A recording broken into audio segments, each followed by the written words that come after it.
What's up, y'all? Welcome back to the Mind Your Newness channel. I'm Apostle Steve, and today we're going to talk about a myth that is out there about artists and creators. We want to shatter that myth because I feel it is counterproductive and it doesn't really help us grow if we have this belief. That belief is that artists are and creators in general are somehow gifted people. They're special people. They have a special gene. They have a special gift and they're separate and apart from the rest of the world. Well, that's just not true. And sometimes if you're an artist and creator and you have that belief, that could be detrimental to your growth, your progress, and your longevity in this work. And I too had that belief when I was younger, but thankfully that was shattered when I was in college. So let's talk about that. I want to tell you a story of how I overcame that belief and it totally changed my perspective in growth as an artist.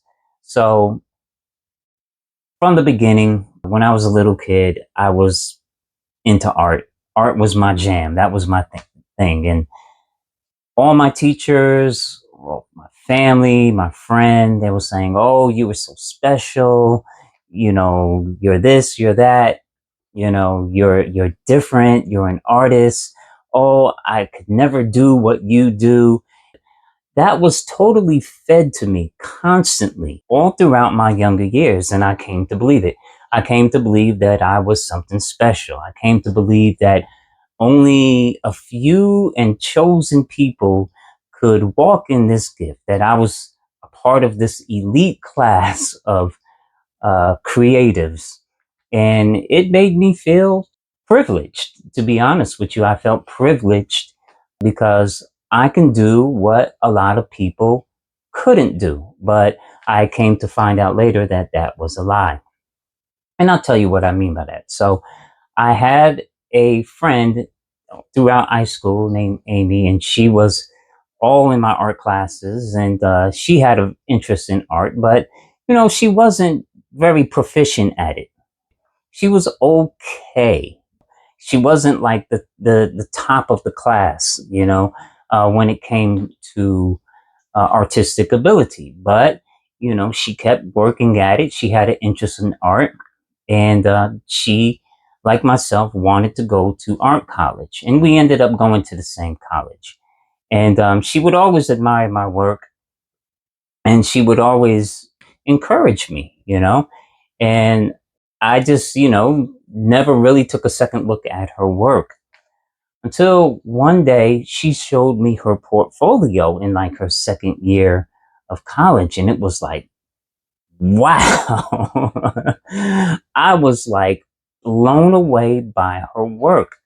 And it just goes to show, if you focus on a particular skill or something that you want to do, you can do it. And it totally blew away the idea that you had to be gifted to do this. No, you have to work hard. You have to apply yourself. You need discipline. I say all the time, it's better to have a whole lot of discipline and no talent than a bunch of talent and no discipline. Because discipline is what's going to keep you in the long run, and discipline is what's going to get you ahead and keep you in the game, right?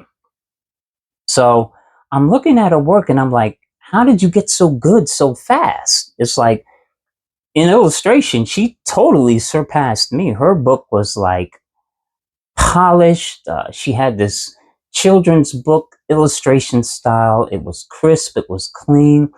It looked very professional. And I'm like, wow, I never looked at her as, a great artist or having a lot of skill. But, when I didn't see her for a while and she had her head down working and I saw how fast she grew in a short amount of time, I was like, wow, maybe I'm not so special, maybe this idea of being one of a chosen few in the world is false. And I'm so thankful that I had that revelation before my career started, because what I learned from Amy is that if you work hard, if you really, really focus on a skill or whatever it is that you want to do, you can do it. Art and art making is a bunch of skills that you put together, almost like ingredients in a recipe, and you make something happen. And if you focus on those skills, any skill, you can learn it. You can absolutely learn it, and you can master it.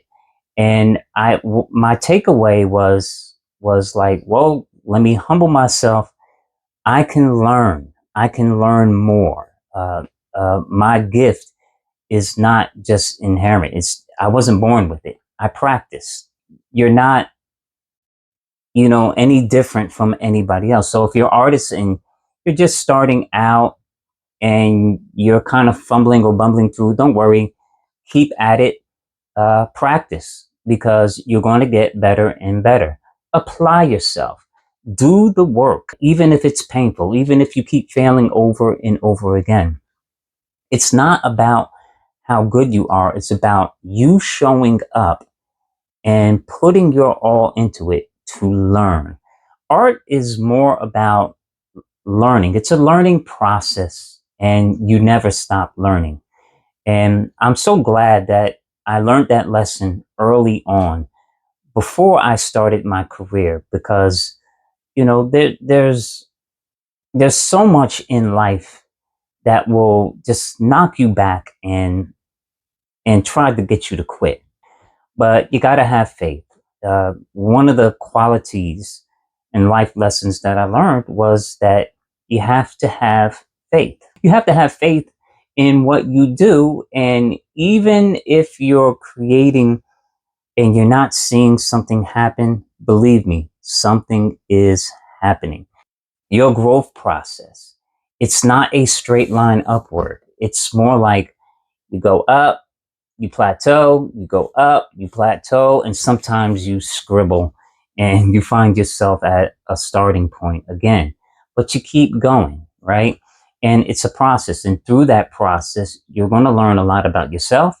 You're going to learn a lot about your temperament. You're going to pick up things and you're going to apply them in ways that you couldn't even imagine. If you're a beginning artist, or if you're an intermediate artist, and even if you're a professional artist that has a lot of success, there is something else for you to learn. Now, years and years of creating art, what I've learned is you never stop learning, you never stop growing, you never stop being challenged. And if you kind of corner yourself and stay on the same level and not try to to climb that next mountain, what you're going to find is that you're going to decline. You can't stay on the plateau, because pretty soon the plateau starts chipping away and it forces you to move upward again. And that's the reality of life. You have to keep growing. You have to keep pushing forward. And no matter what takes place in your personal life, in your professional life, you can use it to add to your repertoire of skills.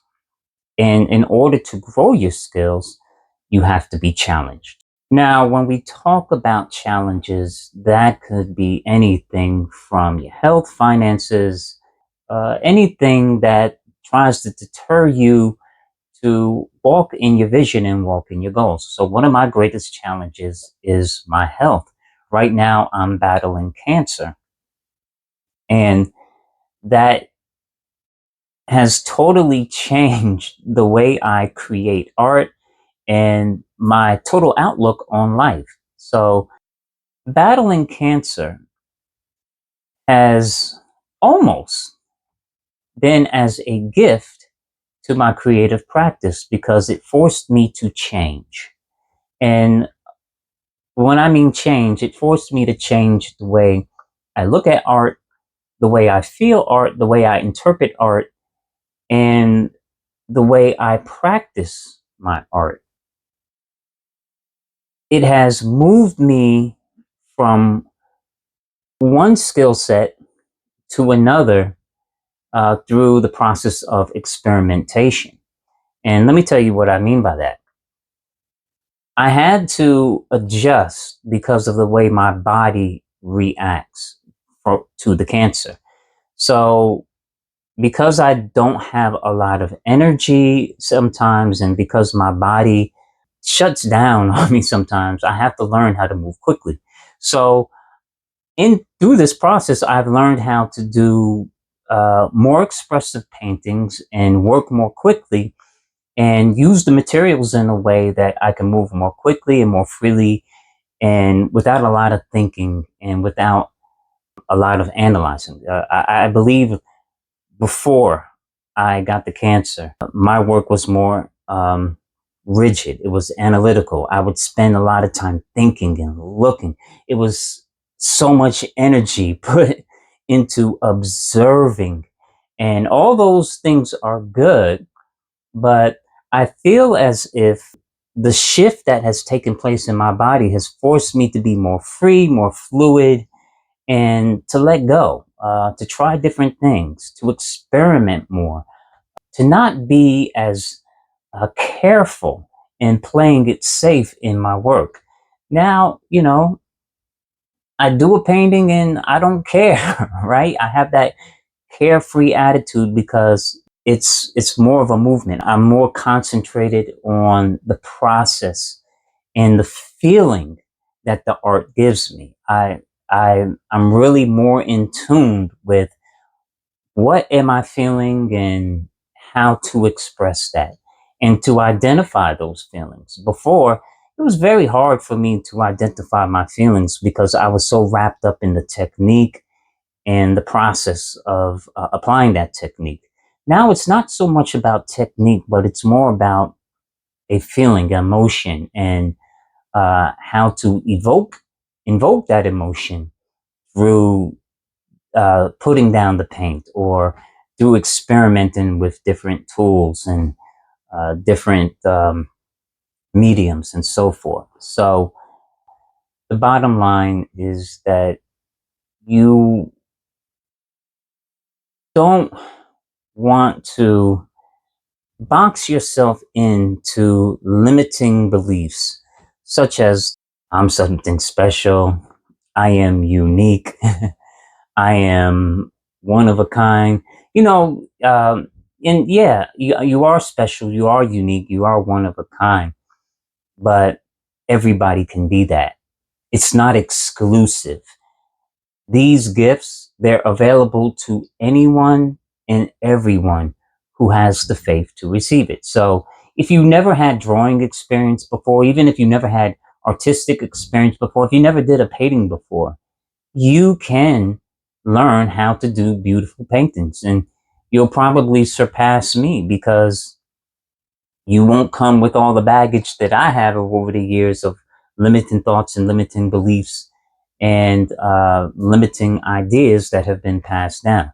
As you get older, you learn how to shake these things off and become a kid again, right? Get into the idea of play, get into the idea of having fun with your work. Once your work becomes laborious and tedious, there's a dread to it, right? And it's not as fun. But when you can free yourself up from that, free yourself up from all the limited beliefs out there that are imposed on artistic people and creatives, you can actually do some amazing and beautiful work and you will surprise yourself. So I hope this video helps somebody. If you like this video, please like, comment, and share. I love you all. Get out there, create something, and don't look back. I love you all. Yahweh bless, and I will talk to you all again soon.